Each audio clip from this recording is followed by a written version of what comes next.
I want to make a video on, I guess, something that's never really been talked about, at least from an entrepreneur point of view. I want to talk about what it's like to be a black man, young man, with a speed reading memory training company. We won't get into race and gender, etc. too deep, but no one should look like me and do what I do. Plain and simple. No one does. At the beginning, I thought that was something that held me back. Because I'm of colour, because I'm young, because I don't have a great beard or PhD, these things were holding me back. But what I found was that actually attracted a whole new audience because people can relate. And one of the main things about StudyFast was I wanted to change the narrative without even knowing. So black men are known to be top athletes, aggressive, and often sexual symbols, and therefore they go into roles which follow those traits. Now for myself, I was like, why is it deemed I speak white when I can articulate myself? You know, and if you're not someone of colour, an ethnic minority, you won't potentially have experienced the whole saying, oh, he speaks quite white. And we won't get into that because that's a different topic. That's a different topic.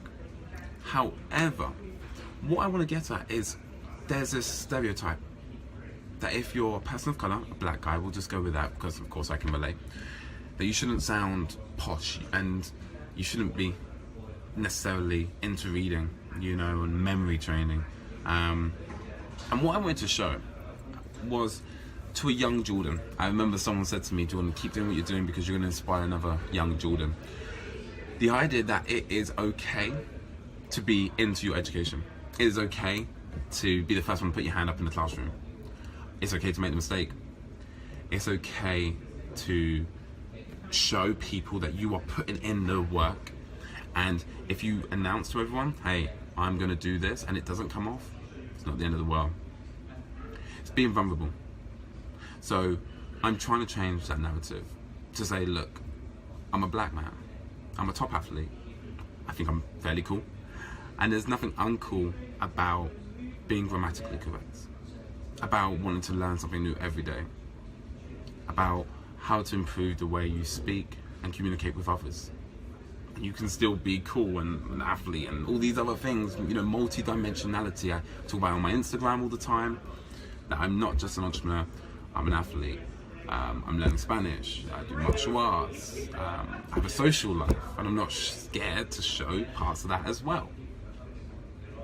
What I'm trying to say is, whoever's watching this, you fit into a box. And with that box, that stereotype, there's traits that associate to that. There's nothing wrong with changing the narrative. Because what you think might be holding you back, you're female, you're Jewish, you're black, will actually speak to that whole demographic. And you will show them, hey, I'm a living, breathing byproduct of this. And that we can do this. You see it all the time in the Olympics. You know, the first person to win gold medal for Egypt in this sport. And then suddenly, just like Jamaica in the sprints, everyone's coming up through the ranks. It's massive with mindset. And of course, yeah, with societal norms as well. So I encourage you to embrace what makes you different. Because what makes you different might just make you successful.